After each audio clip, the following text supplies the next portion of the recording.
Mr. Bennett, what are you doing at my mother's door?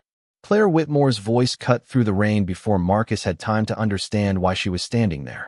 6 days earlier, she had looked him in the eyes across a polished conference table and ended his career with one signature.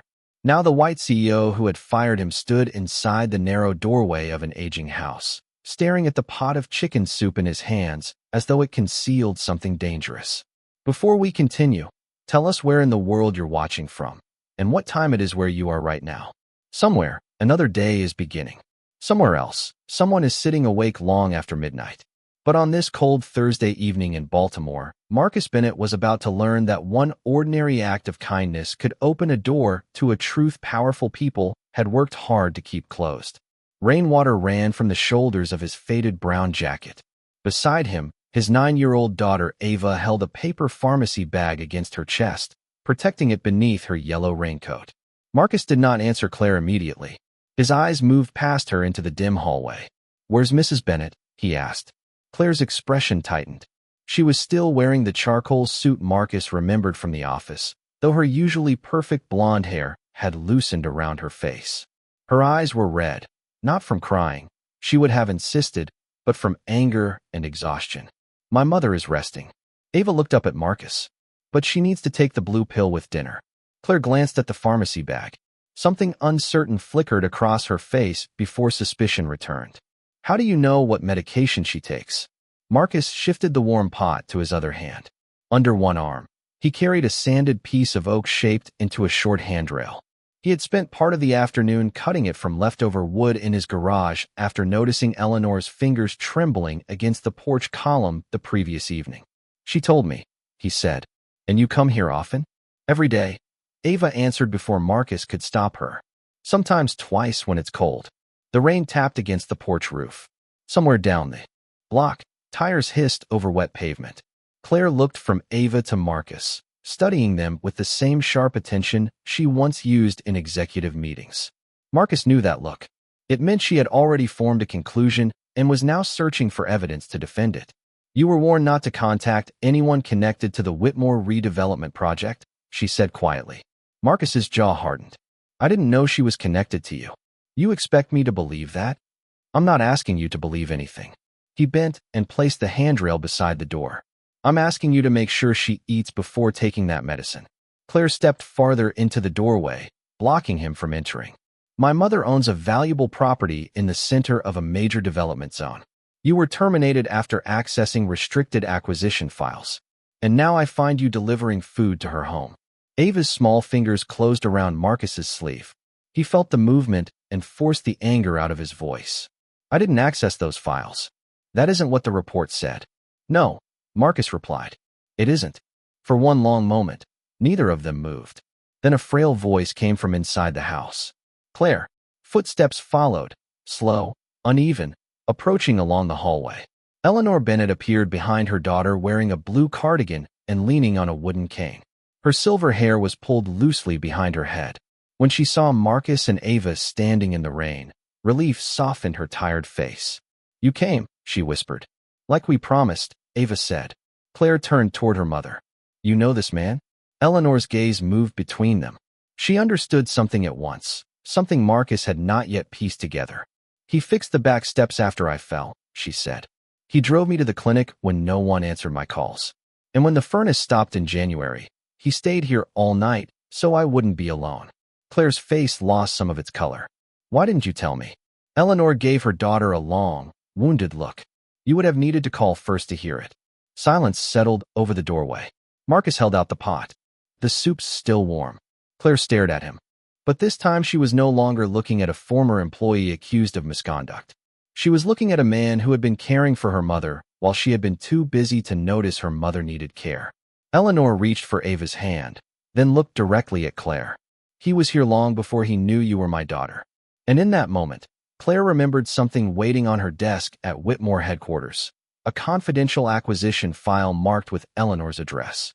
On its final page, beneath the words "Final Holdout," someone had typed Marcus Bennett's name. 6 days earlier, Marcus Bennett had walked into Whitmore Urban Development believing the worst thing waiting for him was another long shift. He had been wrong. The morning began the way most of his mornings did. At 5:45, he packed Ava's lunch, burned one piece of toast, and listened while she practiced the same 3 lines for her school play. "You're saying it too fast," he told her. "I'm nervous." Being nervous just means it matters. Ava considered that while he tied the loose ribbon at the end of one of her braids. Since her mother's death 4 years earlier, Marcus had learned to do things he once assumed someone else would always handle. Hair ribbons, permission slips, fever medicine at 2 in the morning. He was not perfect at any of it, but he was always there. That was the promise he had built their life around. At 7:10, he dropped Ava at school. At 7:42, he arrived at Whitmore's downtown headquarters, 12 minutes before his shift. By 8:15, security asked him to surrender his access badge. No explanation, no warning, just a quiet request delivered by a guard who would not meet his eyes. Marcus was escorted to the 32nd floor, where the walls were glass, the carpets were silent, and every chair looked too expensive to sit in comfortably. Claire Whitmore waited at the far end of the conference table. Richard Hale sat beside her. Richard was Whitmore's chief operating officer, a man known for remembering everyone's name and almost nothing about their lives. His silver tie was perfectly centered. A leather folder rested in front of him. "Sit down, Marcus," Claire said. He remained standing for half a second longer than necessary, then pulled out the chair. Richard opened the folder. The first accusation was abandonment of duty. According to the report, Marcus had left the East Harbor renovation site for 43 minutes during working hours. "I left for 19, Marcus said. Richard glanced at the page. "The security log says 43. "The security log is wrong." Claire's face revealed nothing. "Why did you leave at all?" A woman called the site office. She had fallen behind her house. She couldn't get up. And this woman was connected to the East Harbor acquisition zone. "I didn't know that then." Richard turned another page. The second accusation was unauthorized access to confidential property maps. Marcus shook his head slowly. "I saw one map on an unlocked monitor in the maintenance office. I didn't open it." "But you recognized an address," Claire said. "I recognized the street and contacted one of the property owners. She was already my neighbor." Richard slid a photograph across the table. It showed Marcus standing on Eleanor's porch with a red toolbox in one hand. The angle was distant, taken from inside a parked vehicle. Marcus stared at it. Someone had been watching him. "You warned her not to sign company documents," Richard said. "I told her not to sign anything she didn't understand. That is interference with a corporate acquisition. That is common sense." Claire's eyes lifted to his. For the first time, something moved behind her professional calm. Not anger, exactly, but pressure. Marcus had seen it before in supervisors forced to choose between a clean decision and a complicated truth. "The legal department considers this a serious breach," she said. "Did the legal department speak to me?"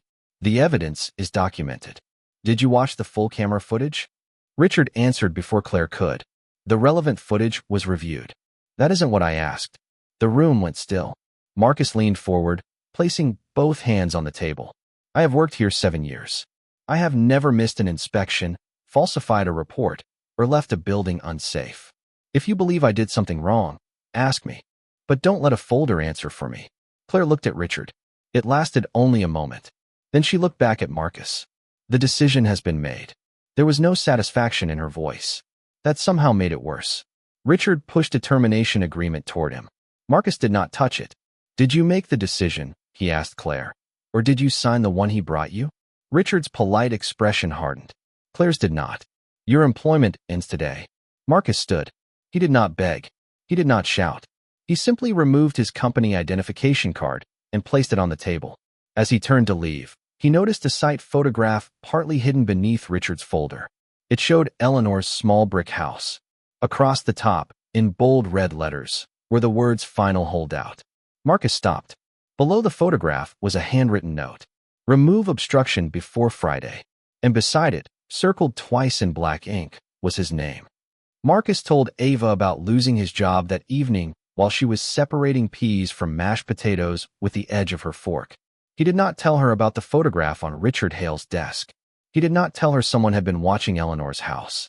And he did not tell her that his name had been circled beneath the words "Remove obstruction." He simply said, "I won't be going back to Whitmore tomorrow." Ava stopped moving her fork. "Did you quit?" "No, did they fire you?" Marcus looked across the kitchen table at his daughter. She was 9 years old, but grief had taught her to recognize the silences adults used when they wanted to protect children from the truth. Yes, he said. Because you helped Mrs. Bennet? They said I broke company rules. Did you? Marcus leaned back in his chair.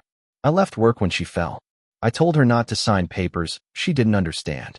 That doesn't sound wrong. No, he said quietly. It doesn't. Ava stared at her plate. Are we going to lose our house? The question hit harder than anything Claire Whitmore had said in the conference room. Marcus reached across the table and covered Ava's hand with his. No, he did not know whether that was true. The rent was due in 11 days. His health insurance would end at the close of the month.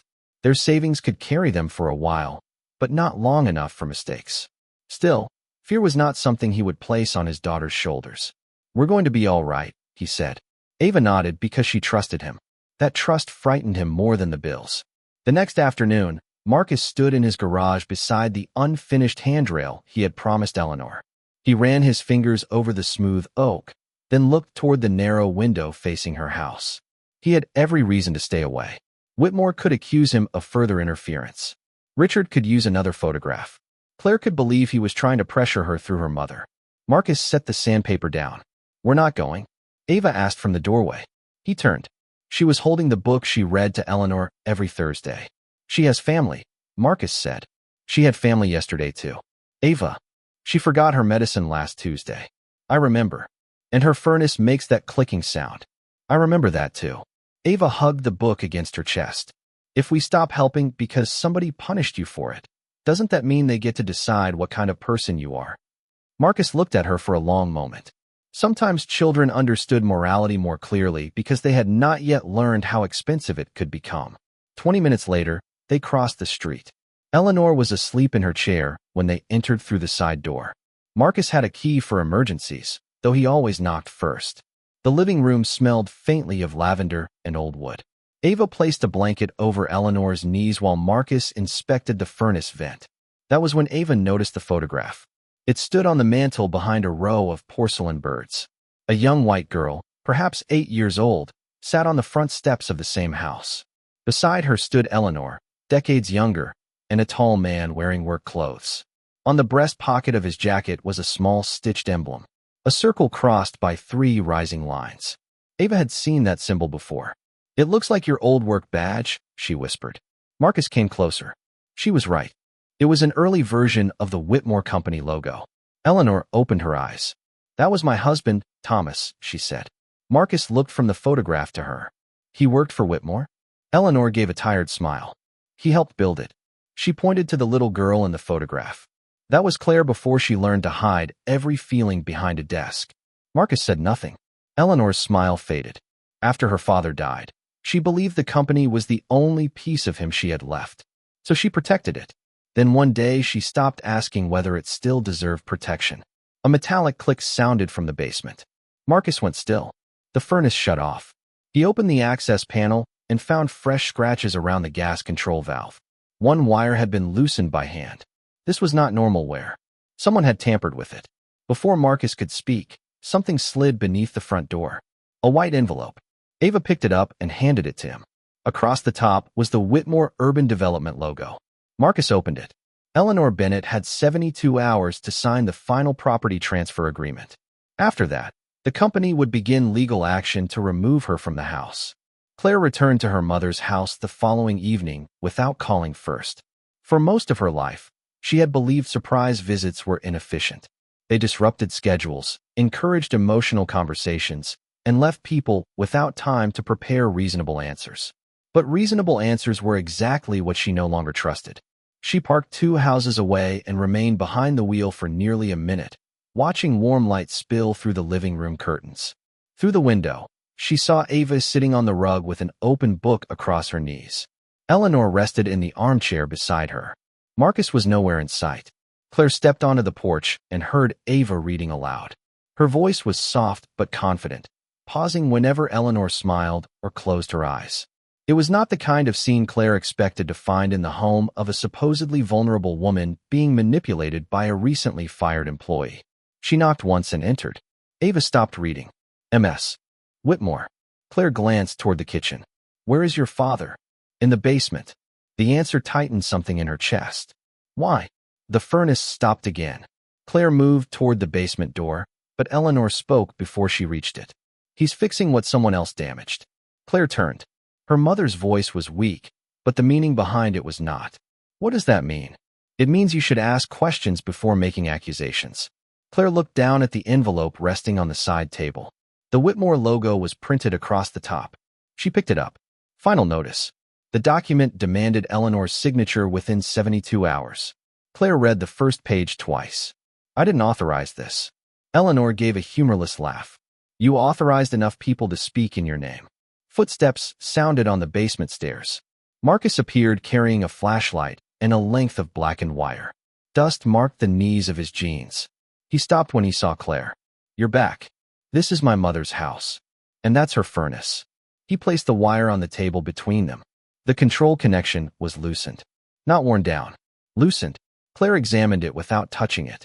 You're suggesting someone entered this house? I'm saying metal doesn't unscrew itself. Could it have happened during maintenance? There hasn't been professional maintenance here in 2 years. Eleanor lowered her eyes. Claire noticed. Why didn't you call me? I did. The answer came quietly. Claire stared at her mother. When? The night it stopped during the snowstorm. Claire searched her memory. There had been a bored dinner that evening, followed by 3 missed calls she had sent to voicemail. I called the office too, Eleanor continued. Your assistant said you were unavailable. Marcus walked to the sink and washed the grime from his hands.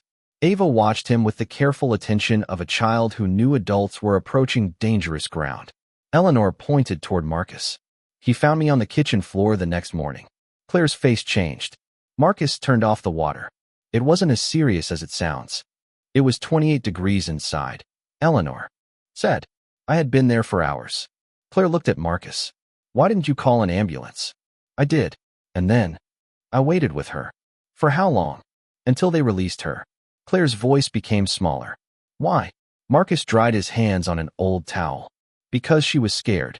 The simplicity of the answer left no room for argument. Eleanor reached toward Ava, and the girl placed her hand inside the older woman's palm. He brought her with him the next day, Eleanor said. She read to me because the house felt too quiet. Claire looked at Ava, then at the medicine organizer on the table. Each compartment had been labeled in Marcus's handwriting. Beside it sat a handwritten list of emergency numbers, meal times, and instructions for the furnace. This was not the work of a man trying to steal something. It was the work of someone who had noticed what everyone else had ignored. Claire folded the notice slowly. Richard told me you contacted my mother after viewing confidential property records. Marcus met her eyes.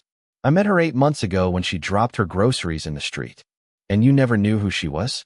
She introduced herself as Eleanor Bennett. Claire glanced at her mother. Bennett was her maiden name, the name she had used before Thomas Whitmore's company became large enough to swallow the family that created it. Ava returned the book to the table. A faded photograph slipped from between its pages and landed near Claire's shoes. Claire bent to pick it up. It showed her father standing outside the original Whitmore office beside 3 construction workers. On the back, written in Thomas Whitmore's handwriting, were 7 words. A company is only worthy of its name when it protects the people without power. Claire read the sentence again. Then she noticed a business card tucked behind the photograph. Richard Hale, Chief Operating Officer. On the back, in fresh blue ink, someone had written, Final inspection. Friday, 8 a.m. Claire raised her eyes toward Marcus. For the first time since firing him, she did not ask whether he had broken company rules. She asked, what happens here tomorrow morning? Claire arrived at Whitmore headquarters before sunrise the next morning. The building was almost empty. Only the security lights were on, casting pale reflections across the marble lobby where employees usually moved in polished lines beneath the company name. Whitmore Urban Development. Her father's name. For years, Claire had believed carrying it meant protecting the company from weakness. That morning, she wondered whether the company had become the thing her father would have asked her to protect people from. She took the private elevator to the 32nd floor and entered her office without turning on the overhead lights. Richard's report on Marcus Bennett waited in the secure system. Claire opened it again. This time, she did not read the conclusions. She read the details. Marcus had left the East Harbor site 4 times in 6 months. Each absence had been marked as unexplained. Claire compared the dates with Eleanor's medical records, which her mother had reluctantly allowed her to access. The first absence matched the morning Eleanor fell behind the house. The second matched a cardiology appointment after she became too dizzy to drive. The third happened during the January snowstorm. The fourth was the day Marcus helped repair a broken kitchen pipe before it flooded the property. Claire leaned closer to the screen. Every absence had lasted less than an hour. Every missed task had been completed by the end of the same shift. None of that appeared in Richard's summary. She opened the expense records next. There were no payments from Eleanor Bennett to Marcus. No transfers. No checks. No contracts. Instead, Claire found receipts under Marcus's employee maintenance account that had been rejected for reimbursement: copper fittings, furnace wire, prescription delivery fees, lumber, and a replacement smoke detector. He had paid for all of it himself. The final rejected receipt was for $23.16. Soup ingredients. Claire sat back. A man trying to manipulate an elderly woman did not usually spend months quietly buying things she needed and never asking to be repaid. At 6:40, she called corporate security. "I need the complete camera archive from the day." Marcus Bennett accessed the East Harbor Maintenance Office. There was a pause. "Ms. Whitmore, that footage was submitted with the investigation. I asked for the complete archive." Another pause. Then the security director cleared his throat. The original file was overwritten. Claire's fingers tightened around the phone. "By whom?" "I would need to check the access log." "Check it now." While she waited, she opened Marcus's personnel record. 7 years. No disciplinary actions. 3 safety awards. 2 letters from tenants thanking him for staying after hours during emergencies. A supervisor's recommendation described him as the person employees called when a problem was too complicated for procedure and too important to ignore. Claire found one note from Richard Hale 6 months earlier. "Bennett demonstrates strong influence with field staff. May resist centralized acquisition strategy." She read it twice. Her phone rang. The security director sounded uneasy. The archive was accessed by an executive authorization code. "Whose?" "Mr. Hale's." Claire ended the call without responding. At 7:15, Richard entered her office carrying coffee and wearing the same reassuring smile he brought into every difficult meeting. "You're early," he said. "So are you. I wanted to prepare for the inspection at Eleanor's property." Claire watched him place the coffee on her desk. Why was Marcus Bennett's camera footage overwritten? Richard's smile did not disappear, but it became more careful. "Routine data management. Using your personal authorization code?" He had already admitted leaving the site. He admitted helping an injured woman. He interfered with a major acquisition. He told an elderly homeowner to read before signing. Richard stepped closer. "Claire, men like Bennett survive by making themselves useful." He saw a lonely woman with valuable property and created a relationship. Claire looked at him for a long moment. "Did he know she was my mother?" "That is irrelevant." "No," Claire said. "It is the entire point." Richard's voice hardened. "The board expects that property secured today. Your mother is the final obstacle." Bennett gave her a reason to resist. Claire thought of Marcus kneeling beside the furnace. Ava protecting a pharmacy bag beneath her coat. Her mother saying, "You would have needed to call first to hear it." "What happens at 8 o'clock?" Claire asked. Richard straightened his cuffs. "We conduct a safety inspection. If the property is declared structurally unfit, the city can require temporary evacuation. And once she leaves, we accelerate acquisition." Claire felt something cold settle inside her. "You tampered with the furnace." Richard did not deny it. He only lowered his voice. "Do not confuse discomfort with harm. Your mother would have been moved somewhere safer. The project would proceed. Everyone wins." Claire stood. "My mother nearly froze. She was never in real danger. You do not get to decide that." Richard's expression changed completely. The charm vanished. "If you stop this now, the board will learn that you allowed a former employee to compromise a $100 million project because he impressed your mother with soup and repairs." Claire picked up her coat. "No," she said. "They're going to learn I finally read the evidence before signing my name." As she walked toward the door, Richard's phone lit up on her desk. A message appeared across the screen. "Inspection team in position. Waiting for authorization." Claire looked at the time. 7:52. 8 minutes remained before someone entered Eleanor's house and turned a manufactured danger into legal permission to take it away. At 7:58, Marcus heard the first vehicle stop outside Eleanor's house. He was standing in the kitchen, tightening the final screw on the new handrail, when Ava looked through the window. "Dad," she said, "there are men in orange vests." 3 city vehicles lined the curb. Behind them sat a black Whitmore SUV. Eleanor's hands began to shake. Marcus crossed the room and lowered himself beside her chair. "You don't have to sign anything," he said. "They said the city could remove me. They can't do that without a lawful inspection." A heavy knock struck the front door. Not the knock of a visitor. The knock of someone who already believed he had permission to enter. Marcus opened the door, but did not step aside. A building inspector stood on the porch holding a tablet. 2 contractors waited behind him.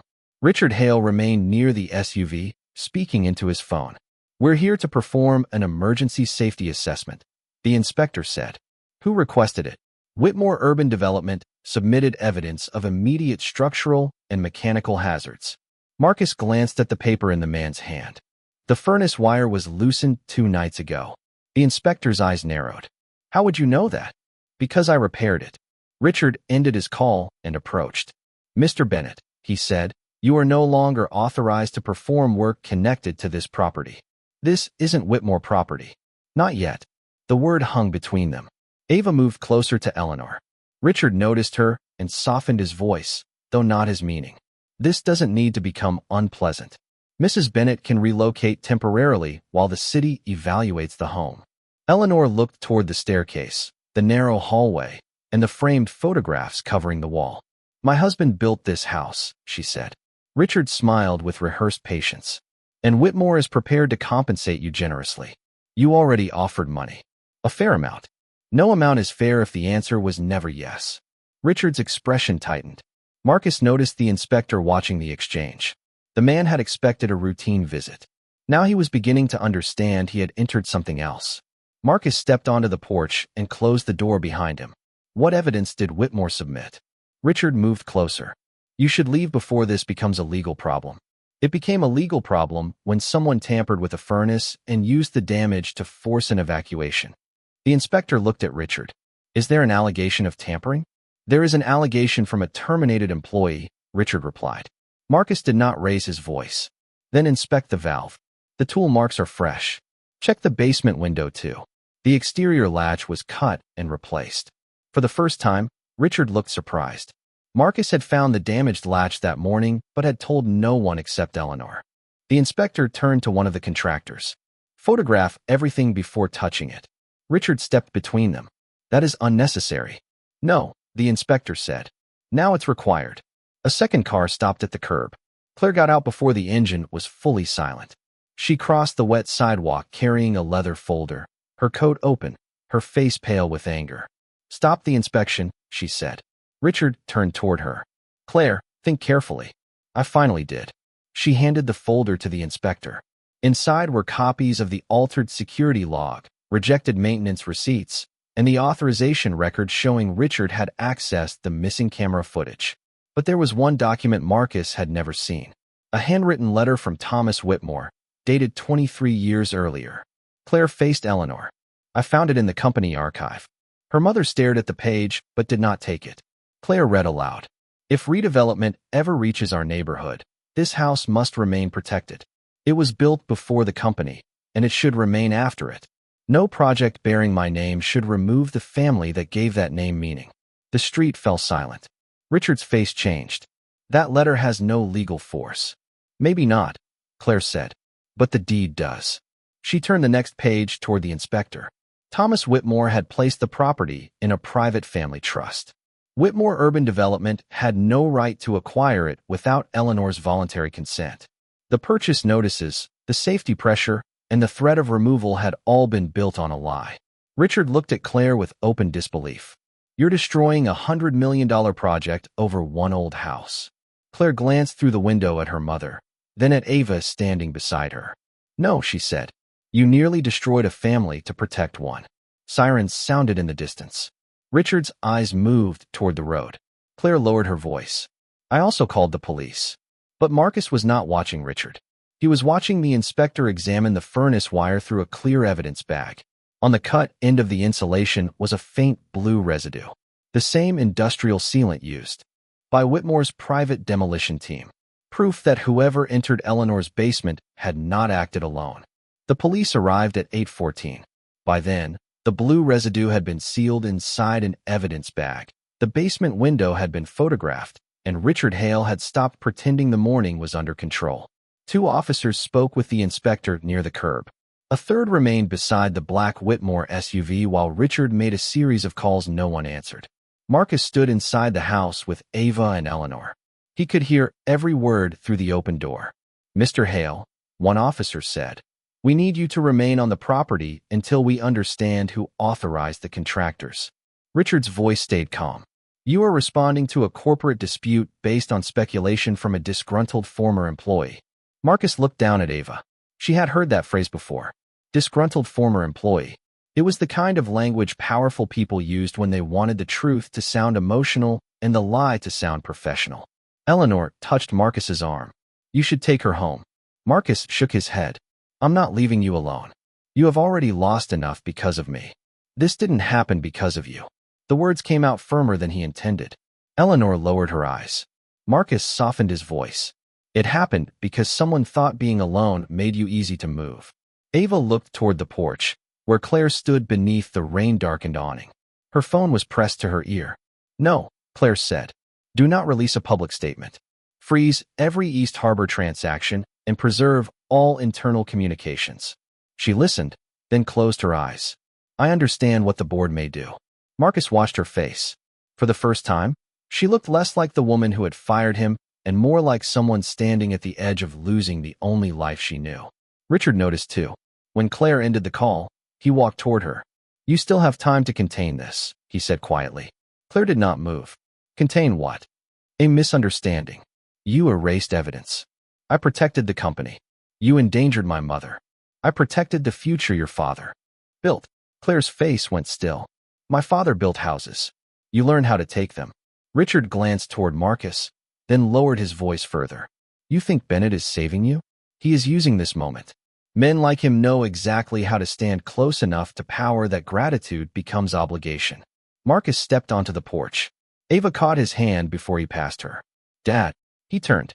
Her eyes were frightened, but not of Richard. She was afraid Marcus would become someone anger could control. He squeezed her hand once. Then he faced Richard. "You keep talking about men like me," Marcus said, "but you have never once asked who I am." Richard gave a thin smile. "I know exactly who you are. A maintenance supervisor with no job, no influence, and a daughter you cannot afford to drag through a lawsuit." The words landed where Richard intended. Marcus thought of the rent due in 10 days. The insurance ending at the close of the month. The applications already submitted and unanswered. Richard stepped closer. "Walk away now.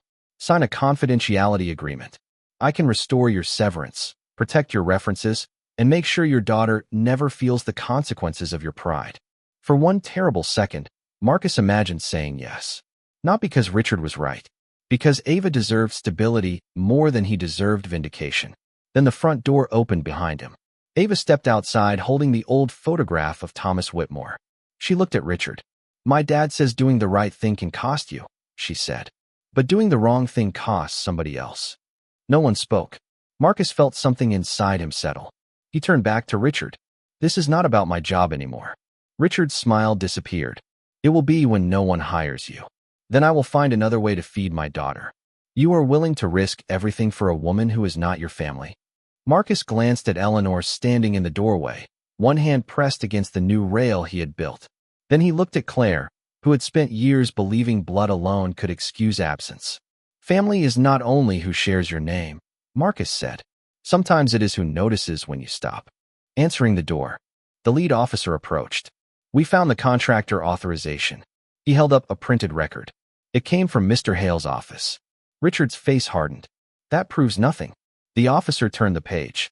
The demolition crew also logged a second assignment at this address. Claire frowned. "What second assignment?" The officer looked toward the basement window. "Gas line preparation." Eleanor gripped the handrail. Marcus felt Ava move closer beside him. The loosened furnace wire had never been the final threat. It had only been the warning. And somewhere inside Whitmore's system, an order still existed to make sure Eleanor Bennett's house would not survive long enough to remain an obstacle. The phrase gas line preparation changed the air around Eleanor's house. Until that moment, the morning had still carried the shape of a property dispute, documents, signatures, corporate pressure, and a powerful man forcing an old woman toward an answer she had already refused. Now everyone understood the truth. Someone had prepared to make the house dangerous. The lead officer ordered the property cleared while the fire department inspected the basement. Eleanor was guided to Claire's car. Ava stayed close to her, one hand wrapped around the older woman's wrist. Marcus remained on the sidewalk. Richard stood beside the Whitmore SUV, his face pale but controlled. "This is absurd," he said. "No one authorized damage to an occupied home." The officer held up the work order. "Your executive code approved it. Codes can be copied." Claire stepped forward. "Then you won't mind opening your phone." Richard looked at her. For years, Claire had watched him silence rooms with patience. He never shouted. He never threatened directly. He simply made resistance seem more expensive than obedience. But that morning, his patience had nowhere left to hide. "My phone contains confidential board communications," he said. "It also received the inspection confirmation at 7:52. Richard's eyes moved toward her coat pocket. He realized she had seen the message. The fire captain emerged from the house carrying a sealed evidence container. The main gas connection was partially loosened, he said. Not enough to create an immediate leak, but enough that vibration or pressure changes could have done it later. Eleanor covered her mouth. Claire's face broke for the first time.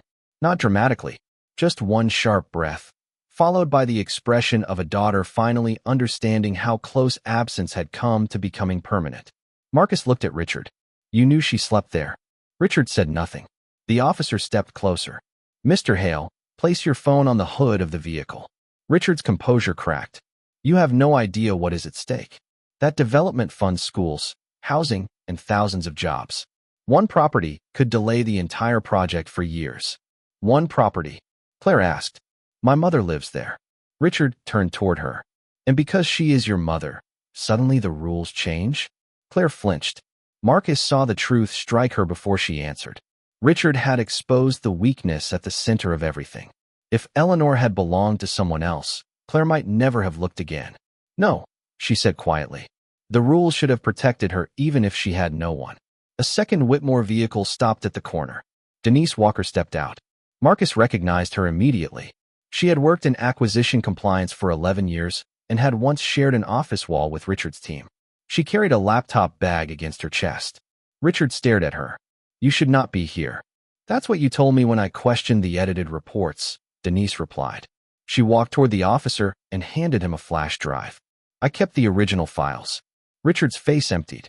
Denise explained that the camera footage had not shown Marcus entering a restricted database.